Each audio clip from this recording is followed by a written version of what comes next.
Hello. Good morning, Hello. Good morning, Liz. or at least good afternoon to you. Yes, it is. Morning, very early for me. Great. Some of these kids got to show up. I Yeah, want to let's see. see. I want to see what other people are doing. Yeah, yeah. Let's see who has time to drop along. If not, I'll post the recording as usual, Yeah, yeah. and we'll see. But great. Thanks for dropping in. I now have an audience. Rowan will be along in a minute, for sure, Sounds and good. then we'll see who else comes in. So I wanted to, right, I can show off this now. We've been working on, because what we want to do is go through a bunch of stuff around the export work that we were in the middle of, and Rowan and I were just talking through that. So it'd be good Yeah, to for sure. get some opinions. So I have now it working also in a first cut. So here's my new paper, which is an article where I have pulled in some figure from a notebook.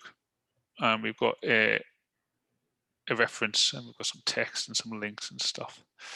So on this one, I have previously cooked a PDF. So that was already generated. So now if I click on that, it doesn't work. That's a brilliant start. It just knows that it's being recorded. It is. It is. I have to refresh the page maybe because polling is off at the moment. Oh no. I decided to go off and reprocess that. Interesting. Cool. But let's see what happens there. So basically, we're creating PDF exports based on LaTeX. So first of all, we take the article, shunt that into a LaTeX version of itself with all the images pulled in and all the references and stuff pulled in, and then we are combining that at the moment with the default template. We then run our PDF generator, which is running xLaTeX in a container with pretty much everything enabled, and then that gives us a PDF output. And this was working before, so I'm just going to nip it in and reset this because this is my development project and it may not be. I'll let everyone in. May not be quite ready.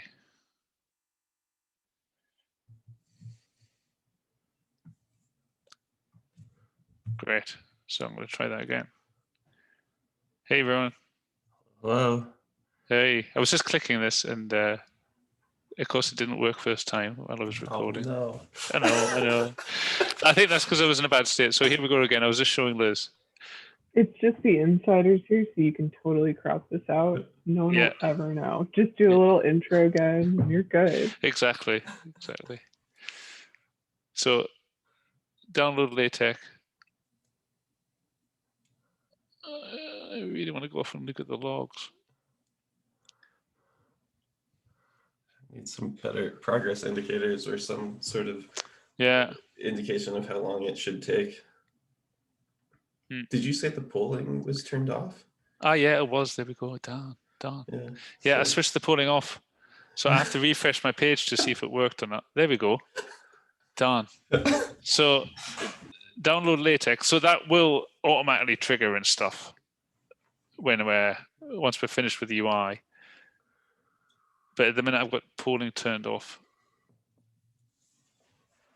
So now if I open the zip file, then that's got my assets, which obviously popped up on the other screen. It's got my image output. It's got my main text file, and it's got all my content in there, which is great. So now if I hit download PDF, refresh the page. Give it about, I reckon, about 10 seconds. And it's going to depend on the size of your document, but 10 to 15 seconds maybe, just to get the PDF out at the minute, and then that'll go up with time, I reckon.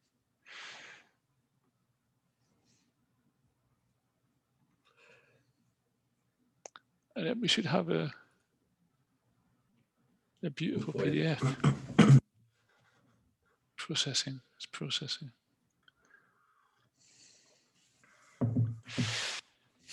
It's slower when people are watching.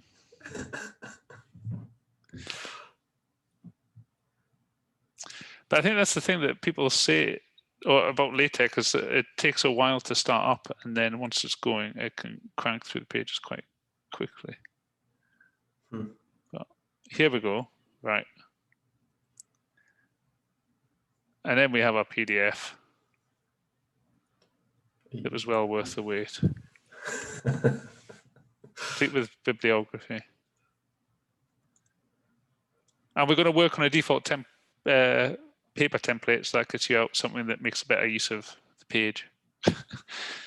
Quite big margins there. And you'll be able to get that out by default. Maybe aligning to something for a paper close to what Archive does, maybe? Or, yeah. Yeah. Yeah. That would be good. Align to the Archive template.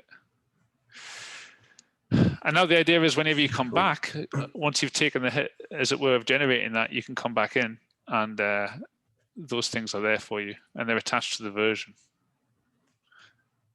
So if you go off and create a new version of your article, I've already generated the version here. And I think the only difference is that it doesn't have the references in anymore.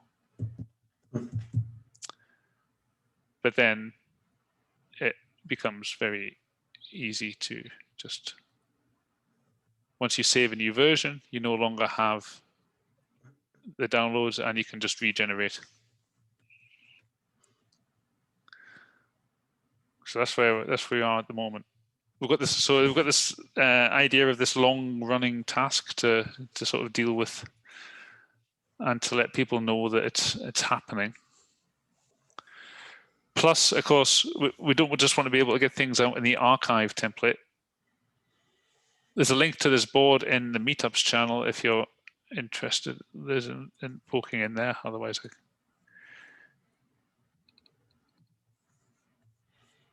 you can see from my screen share.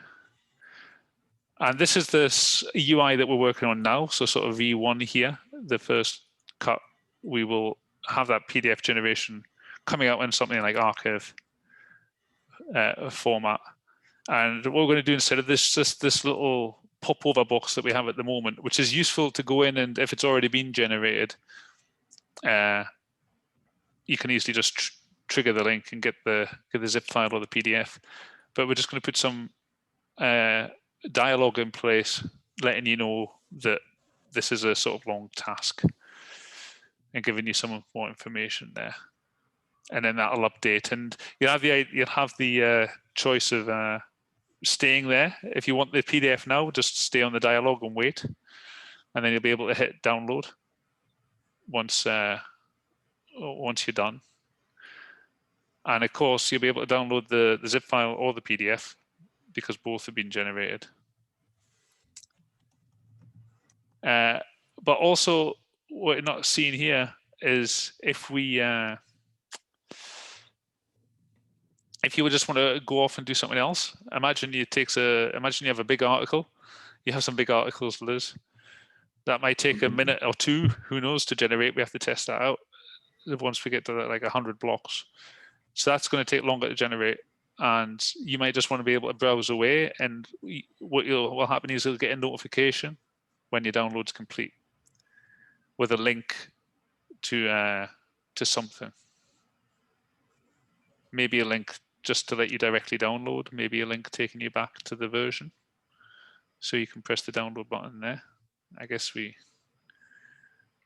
That's cool. We haven't figured that out yet. What do you think it should be in the notifications? Yeah, I would say like maybe both, is that you have your direct action as well as like where did this come from, so that you can browse back easily. Yeah. Notifications. Yeah. Download ready.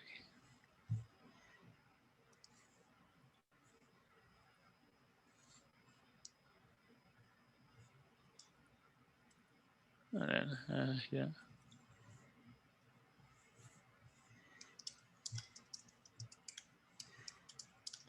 Link to PDF. Cool.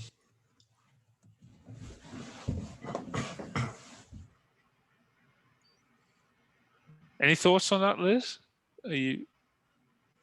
Is export a big thing for what you're doing at the moment? Or It's not for the project I'm working on, but I definitely see it as useful. I think it's definitely a good first step for sure, just for folks who are creating something simple. I am curious, or it makes me think down the line of like how you would use something interactive and kind of like a textbook like I've got, but to create like homework assignments that you could go through and, oh, okay, now export this as a PDF and turn it in or something like that. So Yeah. I think this would work, or at least it's interesting to then have like, okay, you've generated these outputs in your notebook that's yours, that you got on Curvenote, and then create your own article. And that's like your homework assignment. And you fill in the gaps and you answer questions, like if you got a template or something. And then you could download it and turn it in. So yeah, no, this is exciting. So yeah. I'm just like, I think this is great. And then I'm ready for like the next step where you can just, like I could put a paper in here or something. So I was like, along with these, both of my 2 published papers are super duper long. So it's like, if we need more stuff to test on it, I'll just copy all that stuff in. Yeah. What's super duper long? 10 pages? 20? Oh. I think the one in geophysics temp, like in the actual one, was like 18 pages, but like we're talking individual images, like both of them have like 75 individual images, and then they turn into like maybe 20 multi-plots. So I don't know why I just end up with a lot of figures. Okay. So. And I'm curious how you were doing your putting the plots together. Like you had individual images, and then like how were you actually combining those into like the ABC or whatever? Is that all manual or? So originally I've done it in like just in LaTeX using multiplot for geophysics template, but I gotcha. Yeah. that doesn't play nice with the fact that sometimes it's just not the right size. Sometimes if you do that, I had an issue with my first paper that the copy editor adjusted the size of things on their own, and it was no longer the right scale, and so it looks weird. And so from now on, I literally just go into PowerPoint, which I actually don't even own. So I have to like move things around. So something like that to do that nicely and save them in one spot together, that would be really cool. Yeah. Yeah, because that's really frustrating to like, no, it needs to look like this, but literally putting your own ABCs on there looks real dumb. Yep. Yeah. No, that's totally fair. Yeah. Yeah, I was thinking about this obviously in the figure captioning side of things and looking at all of these various plots that people are combining into a single image, and then I don't know, you're like referencing is not always the best in the multi-plot even, or it's a single image, and then you can't also, I was thinking about like hovering over an equation or a figure reference and getting that part of the figure up, which would be nice rather than the whole figure. It'd almost be super cool if you could like hover over it and get like the whole figure, but then have like the one you want like zoomed in or kind of like popped out of it a little bit, and then you could like go out of it into the big figure and see it all. That'd be really cool, because a lot of mine are like comparison images and stuff like that. Yeah, that's fair. Huh. Okay, well, that's something to continue thinking on the figure side. Yeah. Sorry to take over, Steve. No, it's fine. It's good. I was just thinking about on the public download thing as well, and because really this export generation is really a feature for you. It's your content, it's your paper. You and your collaborators, you're the ones that should be able to actually generate a hard copy of it. So definitely, then you can share the online version online. But how about export options that you provide outwards with that? We're not sure if there'll be any yet, or or whether you share the PDF, or whether you make a markdown version available for download. Yeah, I certainly feel.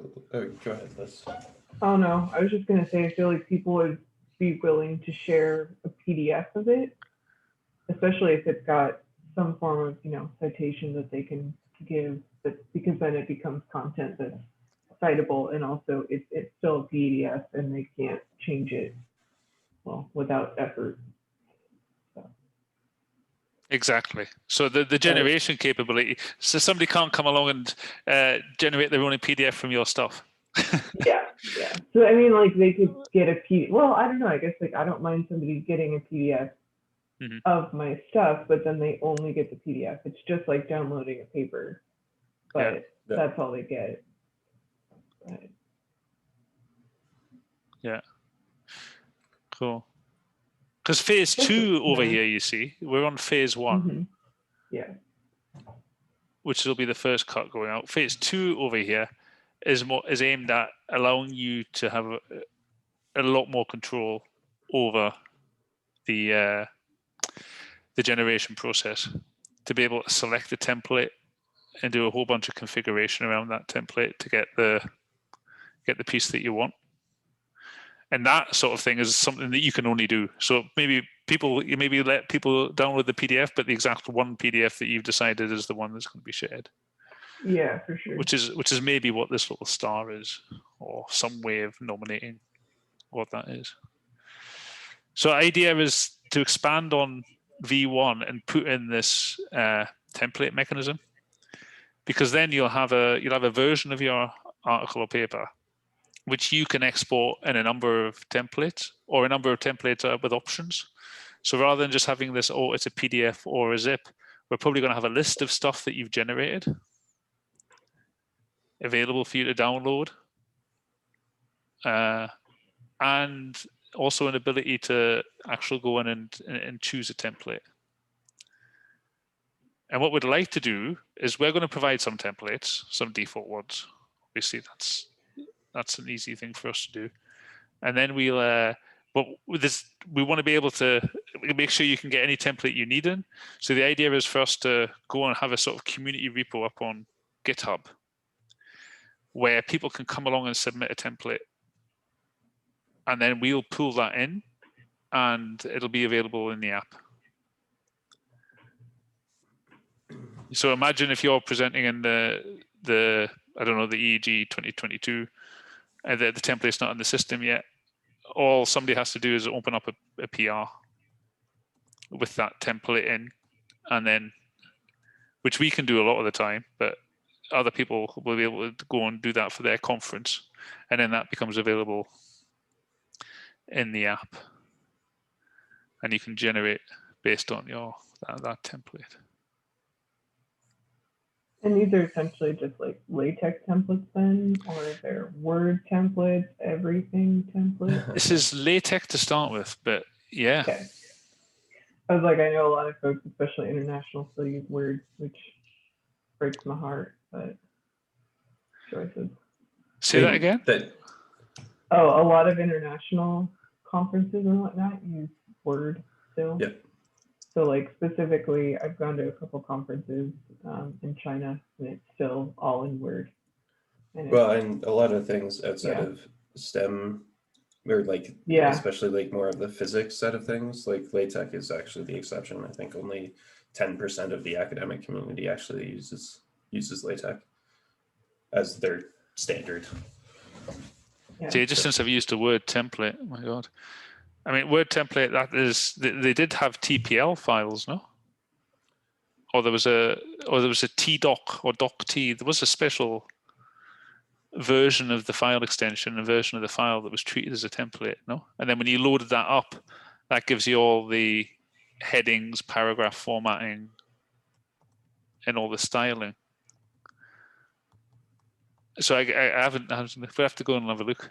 I guess those, I'm guessing the conferences provide something like that with some of this placeholder content in, saying this is your figure, this is your results section. Yeah.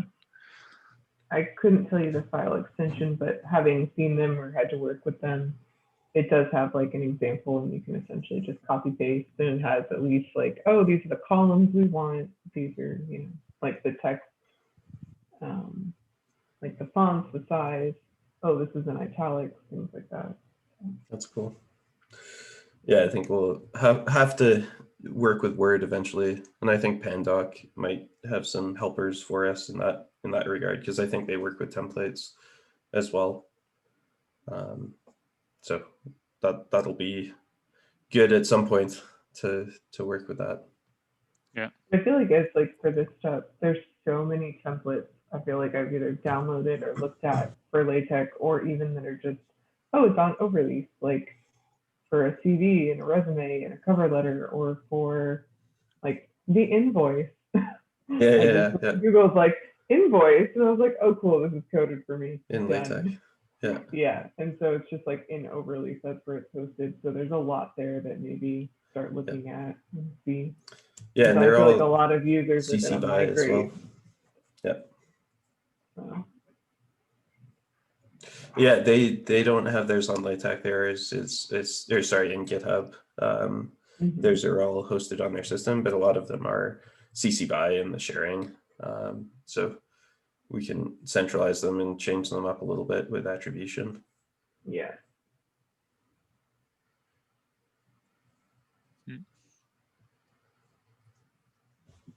So I would love to have versions of, say, you know, a CV.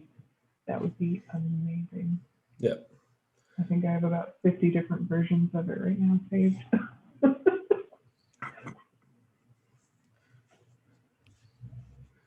I also like when some of the original ideas around Curvenote, 3 times before it was actually named Curvenote, was around the CV side of things and being able to share blocks between CV items so that you could, I don't know, you have a collaborator who's doing the exact same thing, and you can just take that block, fork it, bring it into yours, and then actually leverage that. So like a little bit, well, it's kind of similar to how LinkedIn notifies you, is like somebody added this piece of information, would you like to add it to yours? And that, I don't know, would just be nice. That would be amazing. Yeah. Just because I mean, too, like if I'm applying for different types of jobs, which I am right now, well, of course, it's, you know, it's just like you move things around, like, oh, my thesis isn't the most important thing if I'm working for somebody here, but depending where you are, it's like I move the content around so much or rephrase it a little bit and things like that. So yeah, just get lost. Yeah. Anyway, now that we've sidetracked this all over again. sorry, Back to Steve. No, it's great. We're just sitting over here imagining things like, Steve, give us everything we want. You put your CV on Curvenote, Liz. Yeah, I mean, I feel like that's sort of like the dream, because then you can actually like expand things. You can have like links and hovers and like the references and better formatting and export to different formats as well. You could link to your papers and not have to have like a huge description of like, here's the entire citation. Yeah. Yeah, we'll get there. Improved profiles. Cool. That sounds good. I like this stuff for now. This is good. Yeah. And it's currently on versions at the moment. I think the V3 or the step 3 will be linked that through to drafts. So you can be drafting and quickly generate a PDF preview.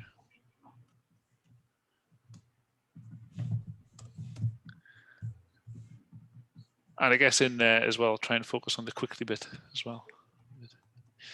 Because LaTeX is it's a big thing to run.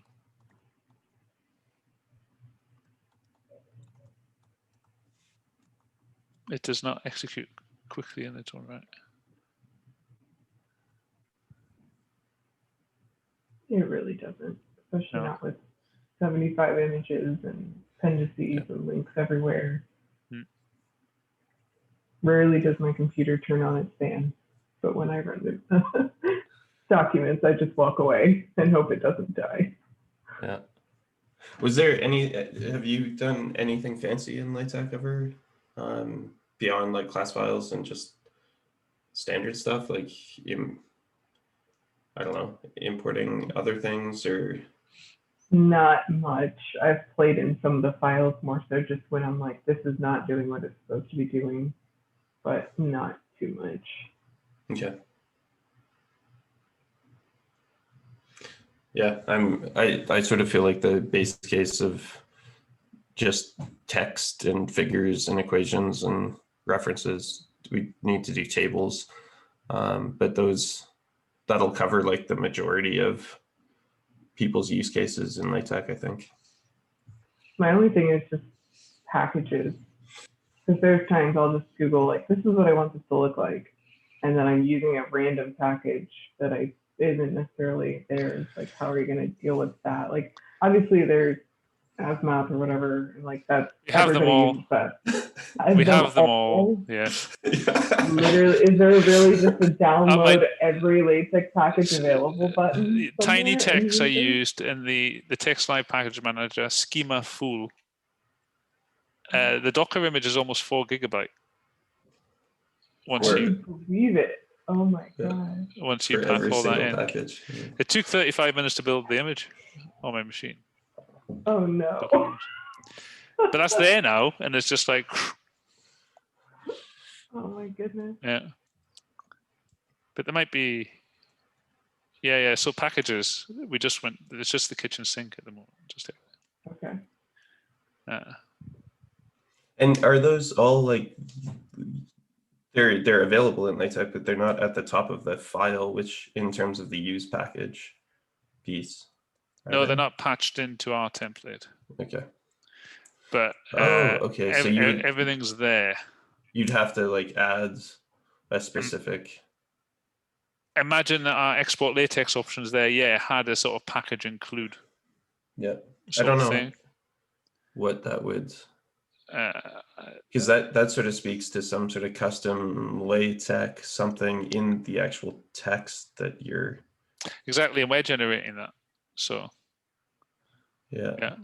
I'm not quite sure what that would look like. So then like some sort of like raw. What if your LaTeX? Go ahead, please. Sorry. Oh, I'm just saying you're fine. I was like, normally they're all at the top, so I'm just thinking like, are you going to print out and use every package available, or is this hidden somewhere? Because I don't even know where else you put use package in a text file.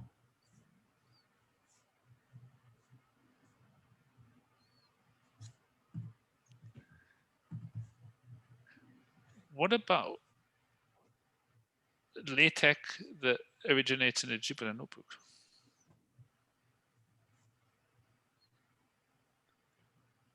What do you mean? Is that possible? Well, two places actually is if we import LaTeX.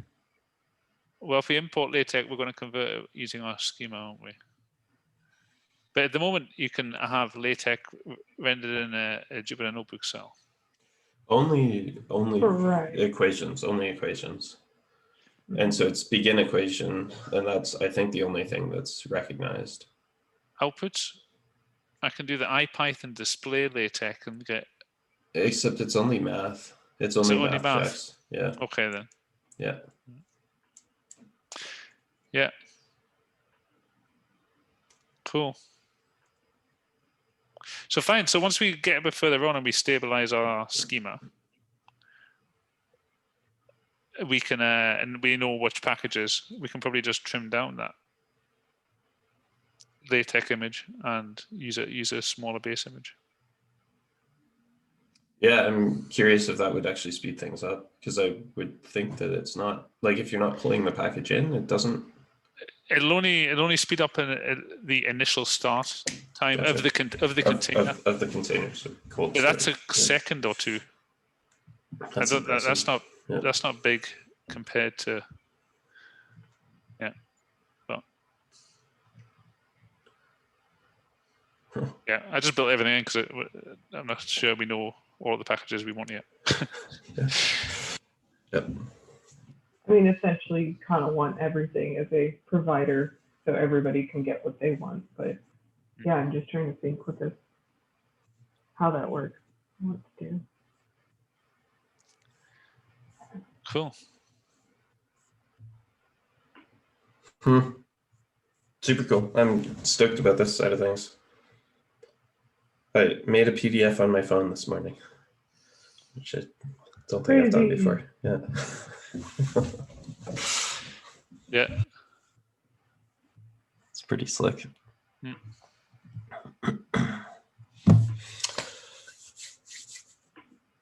Sweet. Cool. So the other thing that another couple of things that's worth talking about, I thought, was, did you hear about that? Did you see that Nature article? I did actually read it. Yeah. I sped read it. I didn't go and look at the reference or anything, but that's probably IEEE probably can't get that anyway.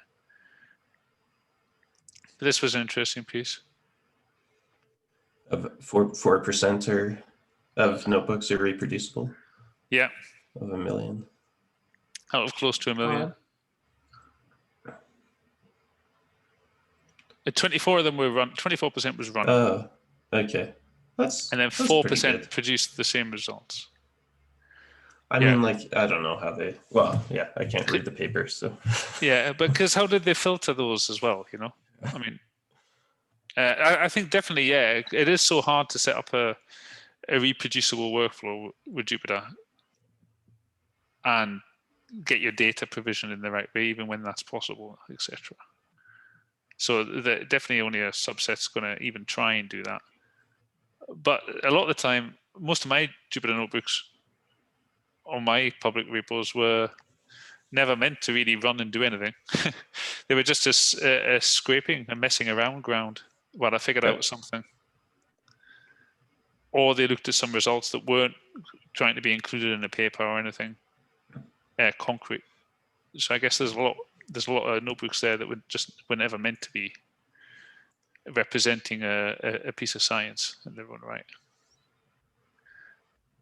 But there's still a lot of public notebooks. So.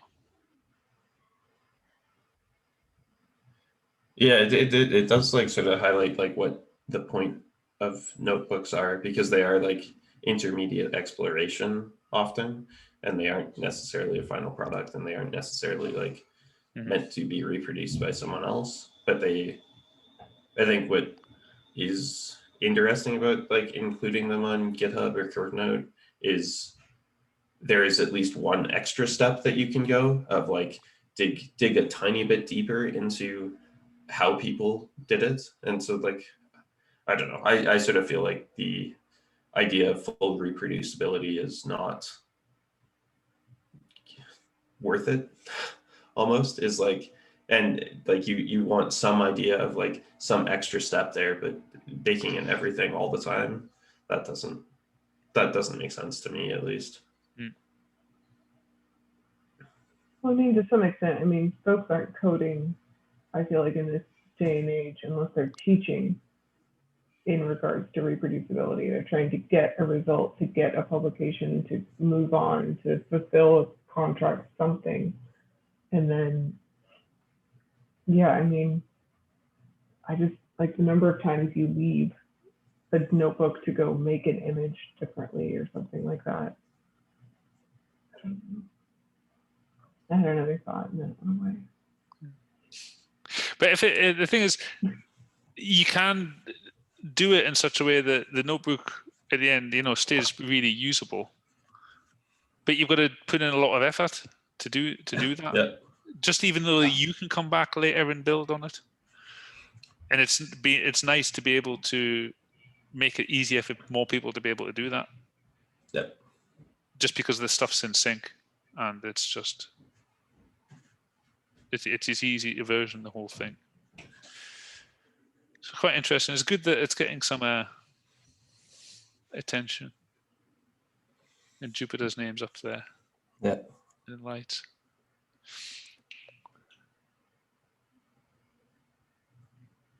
Cool.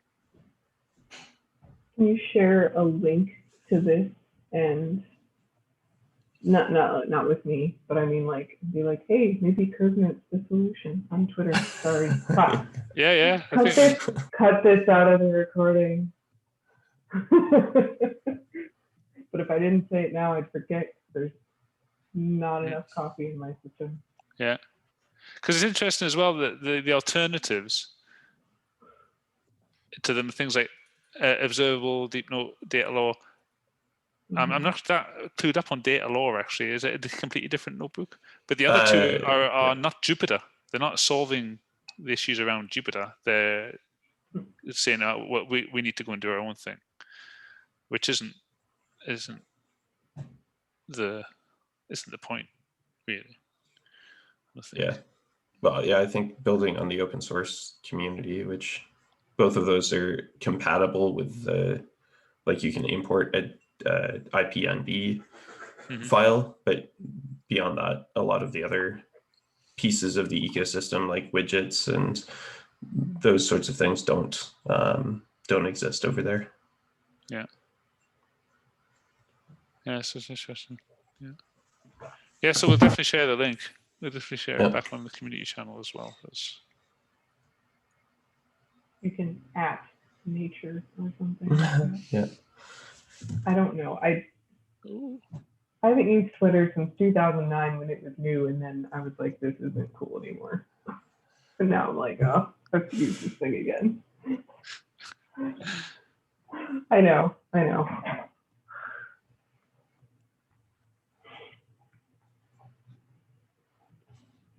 Cool.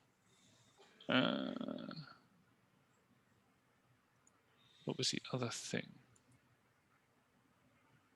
I have a random question.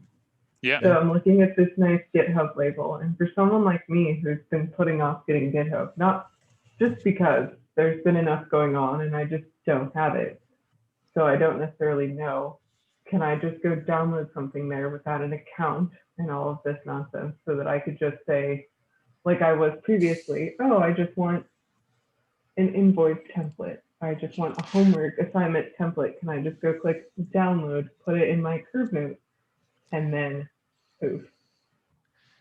In terms of like creating a new template?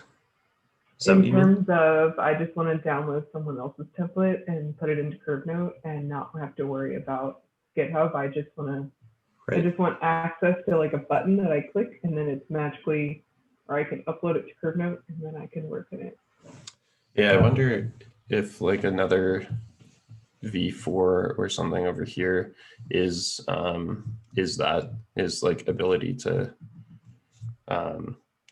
like private and uploaded templates, maybe something like that. Like I'm happy. I just don't know if, like, do I need an account? Do I need to understand everything? Because there's plenty of people who are like, I just don't want to use GitHub, and that's it's like the opposite end of the spectrum. I feel like most people are happy to use it, or they do, but I still just don't have an account.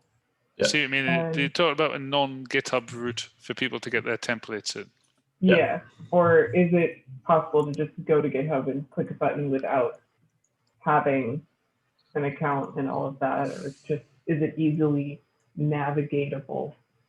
So yeah, I think there's the contact us as well. Yeah, button for sure. Yeah, I think it's just a matter of like, if they're there, people will probably be. I could see people being intimidated. Yeah, because I've had plenty of people just go, "That's for like big coding projects. I just throw things into notebooks and freaking go." That is a good point. Do you know what I mean? Because the whole part of one of the things that Curvenote lets you do is it lets you do the versioning without having to deal with Git and GitHub. The good thing about having a repo up there in that way is it just makes it very open and easy to see what's there, what's available, and easy for people to contribute on that basis. But you're right, it's not necessarily, it shouldn't be the only way. Yeah. Yeah, I also think like we would load stuff up for people on request. No problem. Yeah, but I think also the idea of private templates to an organization is also something. Because like some of the engineering firms that we're working with, they want they have custom templates for their work. Definitely. I mean, even research groups, like we had our own LaTeX templates for different things, or just ones that everybody was like, you email around like, "Oh, I'm submitting to this conference," and if you could just have like I don't know, just Curvenote is a lot easier, I think, to use for somebody who's just like, I just want to type in some notes, I can make a block, I can do these things, whereas GitHub can, in my mind, still has that I need to be a code developer person to understand all of this, where the versioning here is just, it's in this little panel, you click on it, it's simple, it makes sense. So for those of us scared of the cute little GitHub cat.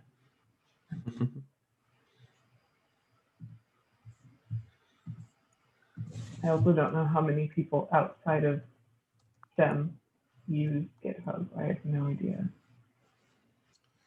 Yeah, I think that's fair. It's I mean, like Word is still the norm, and emailing is still the norm in terms of version control. And talking to a geophysicist yesterday, their version control system is Dropbox and _ version 5. Like that's where a lot of the community is at still.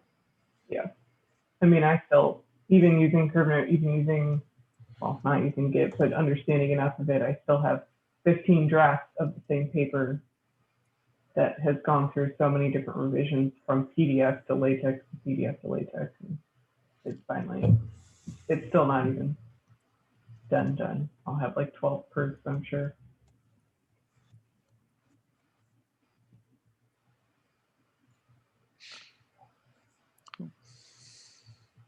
This is super cool, Steve. I'm very, very excited for. Yeah, coming to a web browser near you soon. Cool. Are you showing Wesley's? Wesley shared this. He's used PyGaml before. Yeah. And I think what's appealing to him, well, is GPU accelerated 3D, and I think you're able to do it without the IPy widgets. Is the thing.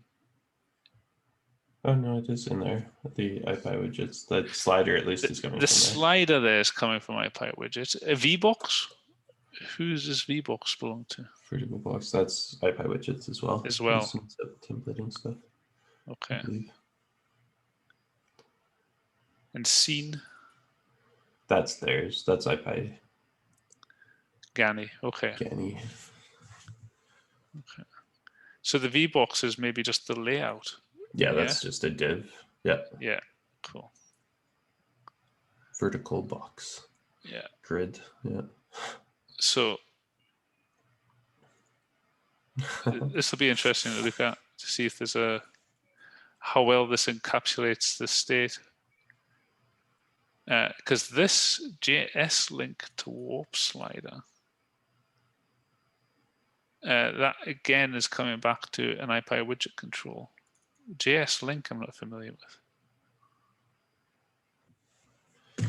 never seen that. Is that? That's IPy widgets.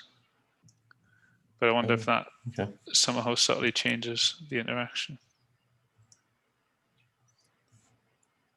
This is a good potential one to experiment with a bit for 3D meshes.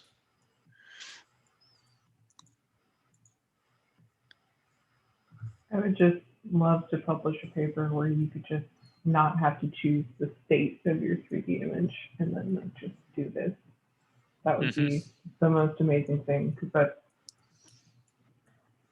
I have some images that I'm showing upside down right now in a paper, and most of the reviewers just flipped out, and it's like, no.